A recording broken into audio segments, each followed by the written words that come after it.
Welcome to Welfare Clinic.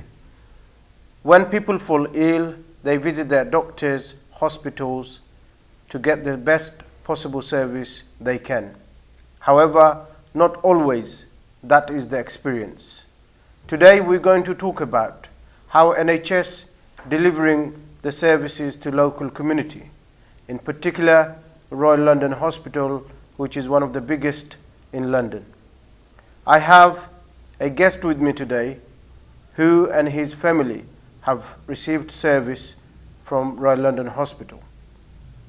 His name is Samsul Talukdar. He's a project manager, community activist, and lives not too far from the hospital itself. Samsul bhai, welcome to the show. Thank you very much for inviting me. As you heard in my introduction, Royal London Hospital is one of the biggest hospital in London. People go to their doctors, hospitals when they need the service, and they expect best possible service from the health professionals. When you went to hospital, why did you go first of all? Why did you go to the hospital? Right. Thank you, Ali Rahman. The major issue, we come to the hospital or doctor, but last time I visited doctor when I had my second baby, I took my missus when she wasn't pregnant, and the standard they're telling to provide to the community, to the local people, but if you're saying one word, there is a real mess of this providing service, their standard, their customer relations, everything in one word. There is no standard really. There could be the biggest infrastructure, there could be the 5-star standard facilities with the chairs and other things, but in human wise there is no standard. They are not looking after people, they are not giving no attention, and they are very unprofessional. So when you went to have your second baby, tell us a little bit more exactly what happened when you went to the hospital, how you were greeted, what kind of service was provided to your wife, what kind of support was there? Right, okay. It's really start from the doorstep of my house. Like the time she got massive contraction and water breaks, and we find it a really horrible situation at home. We try to call emergency service, and emergency service was advising me to do this, do that, and checking how much bleeding and what's the situation. Then, and my point is, I'm not the health professional to do this, and which may cause potential danger to the patient or anyone. So, which I wouldn't agree to do it, and I find this is really waste of time. And I find fed up, and I hanged up. I called the local cabs to go hospital. And when we reached to the hospital, which is about 2 minutes drive from my house, yes, and I didn't see any reception or any member of staffs come around to us and give us the chairs and help us to push the chair. Then I myself ran down to the corridor, get a chair, and push the chair or drag in either way. I just go to the labor ward. But that particular time is a very stressful and very difficult time. Definitely. Not only for the person who's about to give birth, but also people around them. So i.e. their partner, their husband, other family members. It's a very stressful time. Very stressful time when we really need support from the professional who could give us a support, who could give us a good word, which can help us to calm down, but which we didn't hear nothing. And the funny thing is, labor ward is on floor 8 or 9 on that time. So it's on the 8th floor. 8th floor, yeah, correct. Because we go to the 8th floor, we approach to the midwife desk. 6th floor, yeah. And I thought this is probably the end. We probably get a better service. The time I approached with the pregnancy note and the files, and I explained with consciousness and with something worried. But someone I'm talking to, he's not even looking to me, not giving any attention. After listening to me, they said, okay, leave your file on the table, we'll look into it. Whereas my missus was having serious pain, she'd been crying loud and sitting in a plastic chair. So how long were you actually sitting in the chair then? Right, we've been sitting till midnight, from 9 o'clock till midnight, and in between, my missus was telling them, I'm a mum and I know what's exactly happening on my body. You're probably a professional, but I have a feeling that my baby is about to come out, and I'm ready. Take me to the bed. And they say we are shortage of bed. There is no labor rooms are empty. Whereas I didn't see, none of them are busy. They're doing some kind of paperwork, which is more important than human life. And in some point, I find very helpless to me, and they're not listening. And that's not the situation that we could really argue, because that's the situation. What time we expect sympathy and assurance, which we didn't get absolutely nothing. And do you think that service that you received for a hospital such as the one we're talking about, that's not the kind of standard that people expect when they go in? Right, okay, we literally didn't receive any service, because my missus gave birth to my daughter while she was sitting on a chair. And she said to me, Samsul, something is coming out, I can feel it. And then they realized that probably it's the final stage in the midnight around 12 o'clock and after 12 o'clock in the morning. And then as soon as they took her to the bed, normal bed, and I myself point out, yes, I can see the hair. And then they said, yes, that's the time. And during this time, she'd been crying. We didn't offer any beds. We've been sitting on a chair, and without any painkillers or any medicine, any assurance, we just been neglected. That means we are begging something we shouldn't be. We got a comment from Jamia Chowdhury saying that Labour ward should not be on the 6th or 8th floor. It does not make sense, because obviously it's quite, if people have visited especially Labour ward, you would know it's a quite long walk from ground floor to the actual ward, and a lot can happen between that time. Obviously, Were you aware that Royal London Hospital, the service they provide, apart from the intensive care and high dependency unit, every single section of their service that they provide, from elderly, from children, from end of life, every single section either inadequate or needs improvement under the last Quality Care Commission report? But okay, I heard about that, the Royal London Standard, and I read many blogs after our incident. I was thinking, are we the only one? And then when I go to the Google and read blogs, and I found that this is very common, and people just fed up with everything.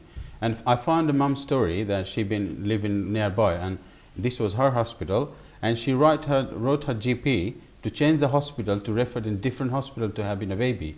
So if how fair we could carry on our mind. Did you make a complaint? Did you speak to anybody in the hospital? Right, that's a good point. That did I.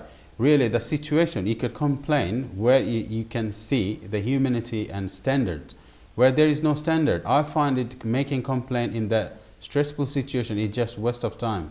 Because the time we go through, where the human lives, either she survived or not, either baby is coming well or not. Even those people don't even care of those kind of situation. How they're going to deal with our complaint? What our research shows, Samsul, is that there's many families, many women go into, especially to the maternity ward, whose language is not, English is not their first language. Right. They have communication problem. They seem to get even more ill-treated than even people who can speak proper English. Yeah, definitely. In your experience, do you think that's the case? The one positive thing on our side was that we can express our pains, we can express our things, but there is many people within the community who cannot talk in different language, or I would say who cannot talk English in some medical terms. For them, it's really horrendous. It's real mess. And I believe that there is a lot to work, a lot to improve. And how do you think they can do that? Just before you answer that, I just want to say to our viewers, if you have used Royal London Hospital, or in some cases Newham or other NHS service, we want to hear from you, your experience, whether it's good or bad. If you had a very positive service from the hospitals, then we want to know about that as well, because we are going to do another show on this, hopefully with the representative from NHS or Royal London Hospital, and put some of your questions and what you're hearing from Samsul this evening, that to those people in charge, to see what they will do, because a lot of people was very hopeful when the hospital opened. True. It was a brand new hospital, they will change, because a lot of people had a very horrific experience in the past with the old hospital, and they thought that now there's a new hospital that things will improve. But yeah, right. I got to say that thing that, yeah, the government has a NHS or the government, either way you say, that there is a big budget. Yeah, big budget for what? They made a big budget to make a big infrastructure, but there is no quality standard, because hospitals' first objective to provide medical service and you treat patients with care, but there is no quality people. There is a lack of nurses, lack of doctors. Even you go to the hospital, you find there is no one except you, but you still have to wait 4 to 5 hours or 6 hours waiting to see someone. Why is that? Because it's not, doctor is not like taken care of.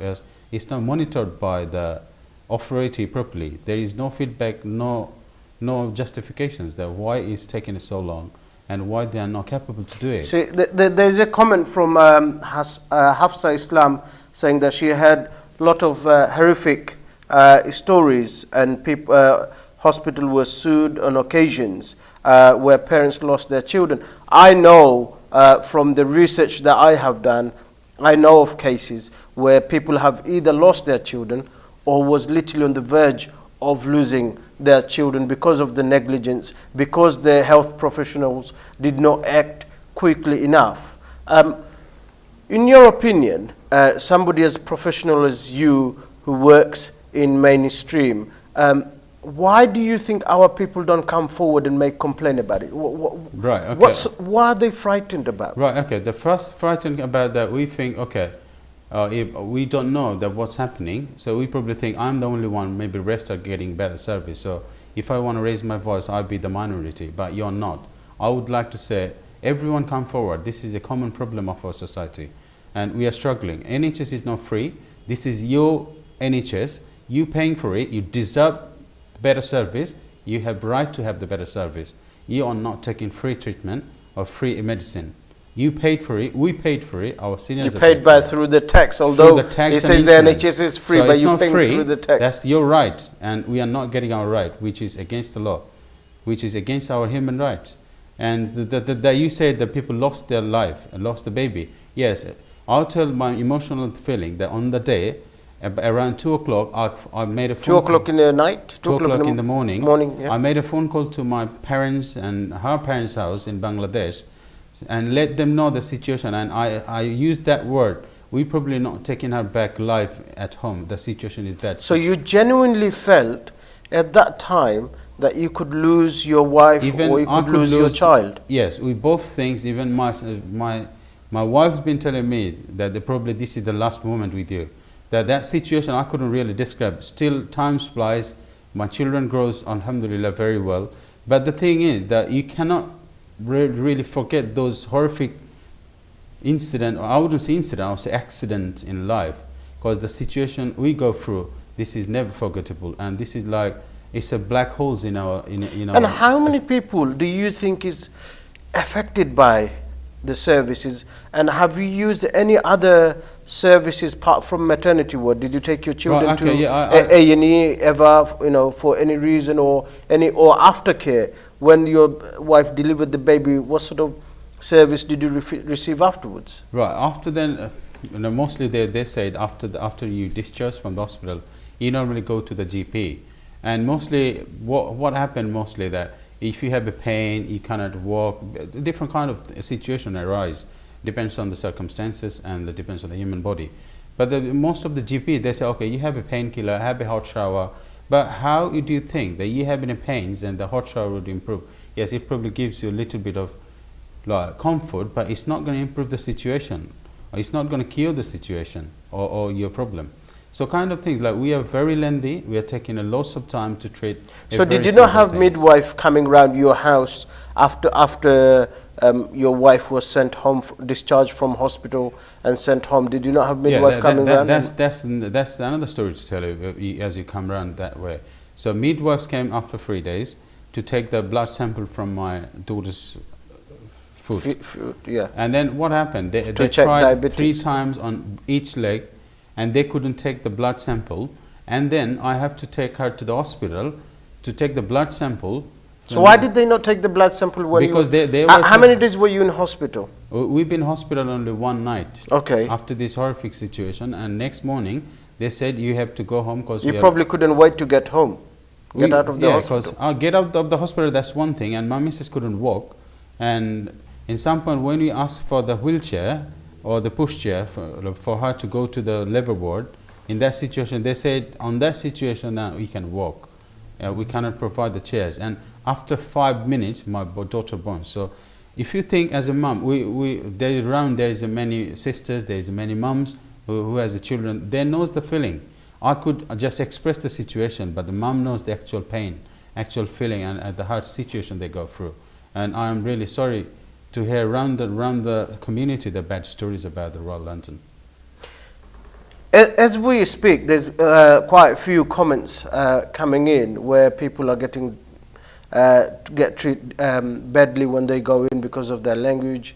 One of the comment is that in Asian community, complaints is not normal. That's, but my question, and I know I have put that to you, but in your opinion, and I want to get this out because I want our viewers to exactly understand when they are in difficulties, when they are in problem, what they should be doing.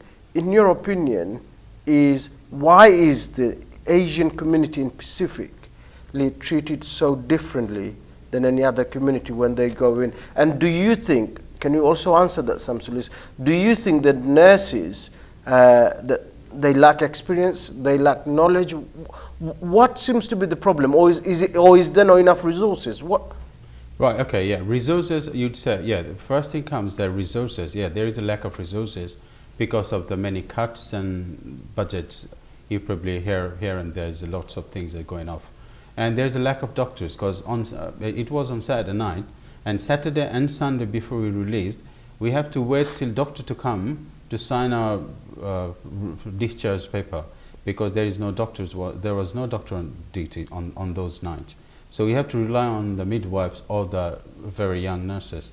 And the problem is, midwives, I don't know how their shifts are, but I heard about they do very long hour shift, 12-hour shift. It's 12-hour shift. 12-hour shift. Yeah. In that case, I would say not every midwives are reluctant. There is a man responsible, very professionals are there, but you got to consider as well that how a human can do 12-hour shift and serve other humans as professionally. But I think That's all we got to consider obviously as well. that's another big subject probably for another day, and this is where I think some of the junior doctors argue that they've been asked to work longer and not getting proper breaks.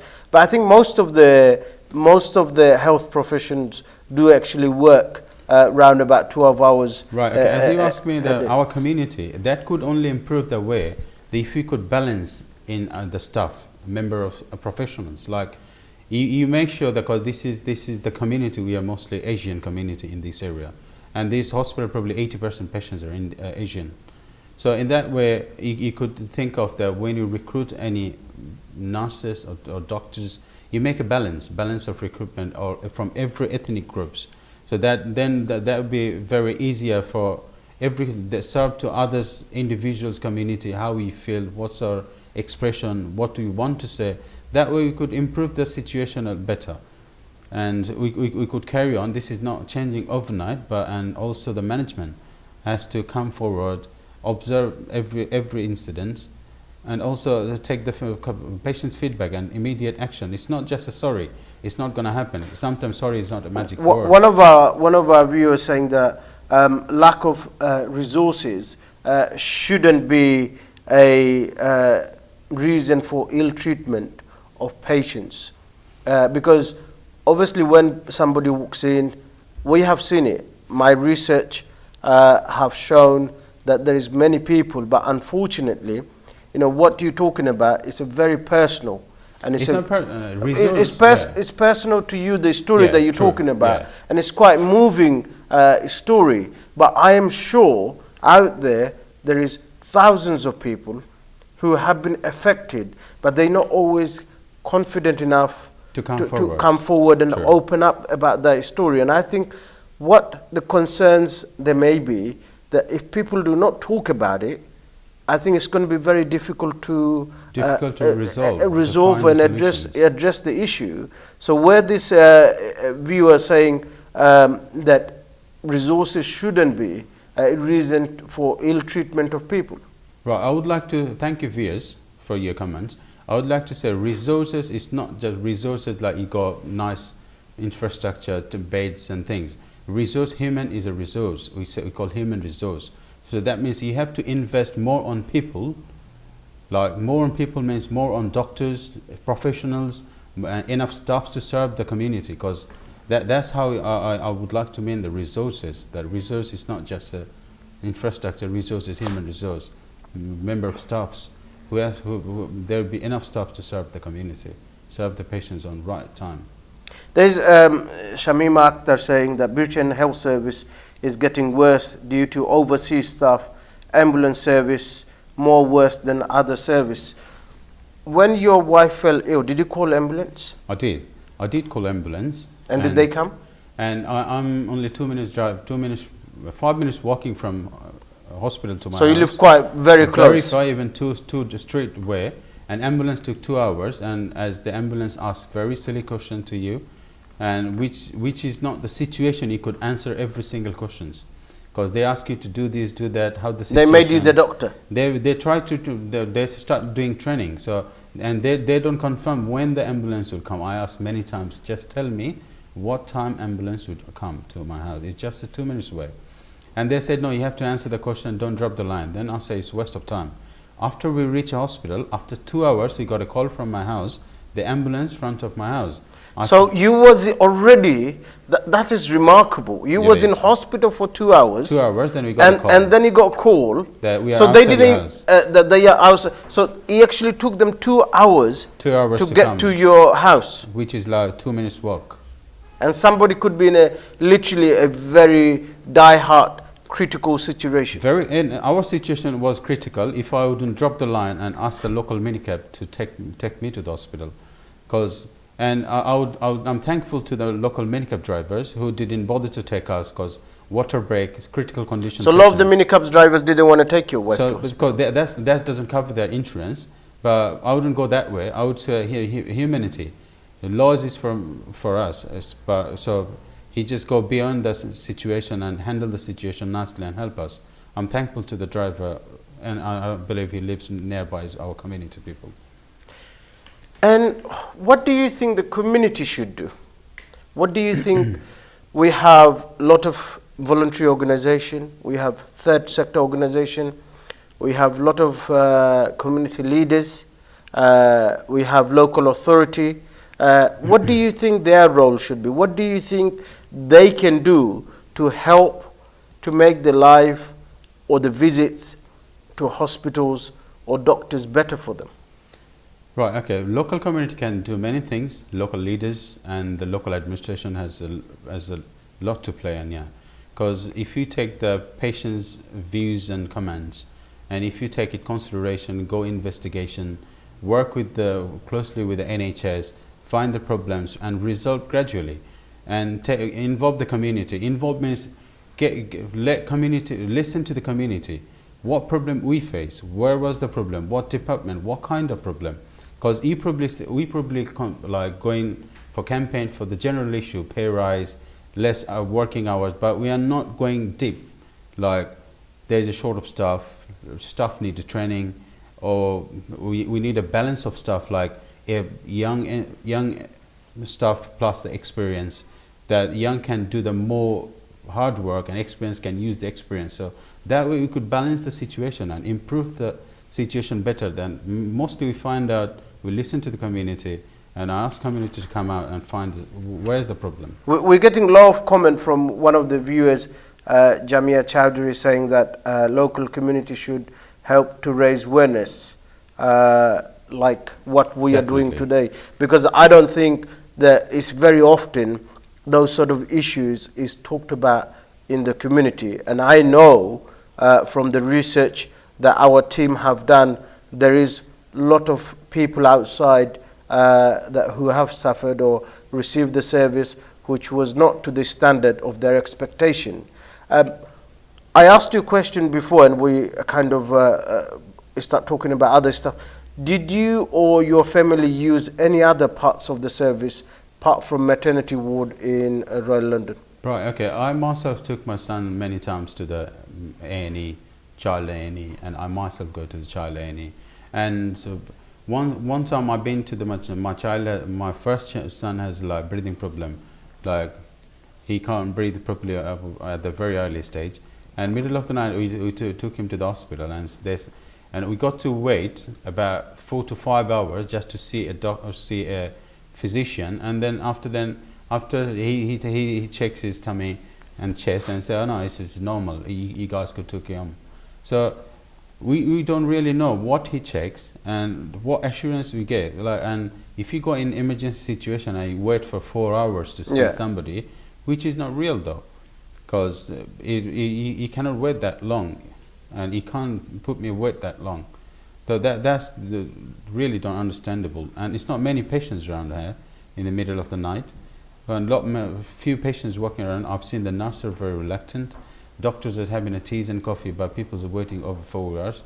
And every time I go to the counter, and they have this timeline that they have to see you within X amount of time, and if they don't, they have to pay compensation. Now, I don't know if our viewers are aware of that if you are not seen within 3 hours once you go in, the NHS actually have to pay compensation if they keep you longer than 3 hours. Again, a lot of people might not be aware of that, and it would be interesting to know how many people from the community actually knows about it and claims for that compensation. And the other thing, like always the waiting time is changed. There could be the standard, but many times I find that once they say that it could be 2 to 6 hours. So the time frame is really funny, because from 2 to 6 hours is in between, there is 4 hours. That means you're waiting really, really long. Because either way, because they always save their back, because they say 2 to 4 hours. You never know how long you got to wait. And emergency cannot wait 2 to 6 hours, can they? So, and if you lost your family members, if anything serious happened, does compensation really work out to you? Can you buy a life with the money? Can you buy one of your eyes or hearing problem with the money? You cannot. So it's nothing about compensation. It's all about responsibility, care, and better service, which we must have to improve. No matter how much you're going to pay me, if I lost one of my family members, we cannot buy with the billions even. No, that's a very important and valid point that you have made. You mentioned earlier that there should be nurses recruited from the community, or there should be staff that should reflect the community. Often from the Asian communities, what we see, the people or the parents want their children to be doctors, more than nurses. Do you think there is a barrier, the Asian community not producing enough nurses to be recruited by the NHS? I wouldn't say that's a lack, because having a high ambitions, being a doctor or being a professor, it's a high ambition. I would say, yes, you can have your high ambition. Because you see a lot of Asian doctors, but you don't see many Asian midwives, or you don't see many Asian nurses. But you see a lot of Asian doctors. Yeah, we could see many different countries, like many different ethnic nurses are there. But it's not that every nurse been born and brought up here. They recruited from their country and come here to do the job. So that's a different arrangement we got to make within the community. Okay, whoever is a nurse within our community, we have to promote themselves. And what do you think hospital can do now to help Obviously, you had your baby. Unfortunately, your wife had to go through probably one of the most horrific time in her life. But what can they do, in your opinion, to make the lives better for patients probably going in as we speak? Well, okay, yeah. As you going in, it could be waiting time. It could be a lack of resources on that time, or you'd be very busy. But you have to approach friendly. You have to assure the patients, and you have to come around and assure and check every frequent that yeah, you're fine, you're doing well. The assurance, which is very important. Service, care, which is important. No matter where you're sitting, if you sit down in a broken chair with a care, you'll be more comfortable instead of having a like very posh leather sofa without any comfort and having a negligency with you. So I would say care, assurance is very important. And if any professional comes around to you and put her hand or his hand on the shoulder and say, you fine, we are looking after you, we're looking to your file, though there is a waiting time, we'll probably be a cool down, which is the very, very like upsetting situation in that word. And we are almost coming to the end of the show, and time does fly when you talk about important topics. What would you tell our viewers who are watching today if they face or find themselves in the similar situation as you and your family have found? What should they do? Right, okay. As you all knows today that I face this situation, and you must share your situation. You raise your voice. You discuss with your local leaders, community people, and raise the awareness. Make a formal complaint, and gradually situation will change. And if you could, if one of our community member cannot talk, we can talk for them. We can go and help them, and that way we could communicate. We must have talked to each other. We share our experiences, our bad or good, whatever, so we could learn from each other. And it's all about awareness. As we know what to do, what not to do, then we can ask for the better service.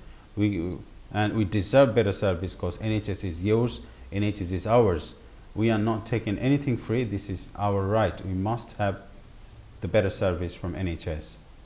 And one of the questions I want to ask, which probably is $1 million question, would you recommend Royal London Hospital to anybody? Right, okay.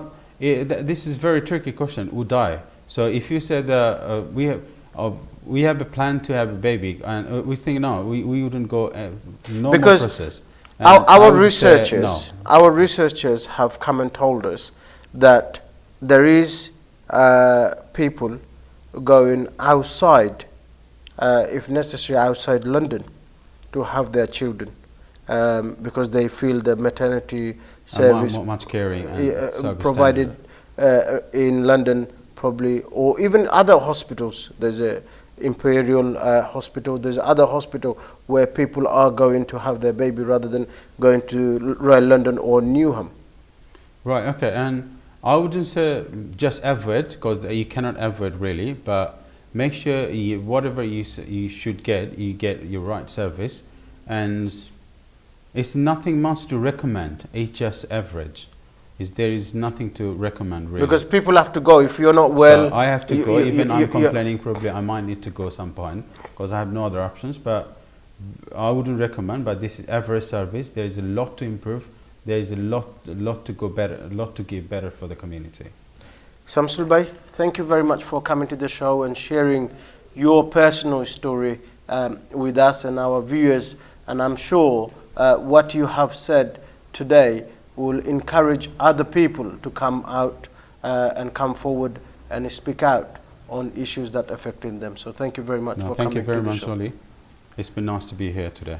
Thank you all. As you have heard, that when you go to hospitals, when you go to your doctors, you go because you need help. You go because you're not feeling well, your family members not feeling well. You expect to get the best possible service from the health professionals. Unfortunately, always that is not the case. However, there is complaint system. You can complain, you can write to the directors, you can write to the chairman of Bath NHS Trust, you can write to the Chief Executive of NHS Trust. You must raise it. If you do not complain, if you cannot write yourself, get help. There is advice centers, there is law centers, there is Citizen Advice Bureau. You can go and get help. Do not suffer in silence. If you continue to suffer and if you continue to allow those kind of service to be provided, then unfortunately people who goes to hospitals, who goes with their family, especially in maternity ward, will continue to suffer and continue to receive poor service, as we have heard tonight. Until next time, do take care and look after yourself and your family.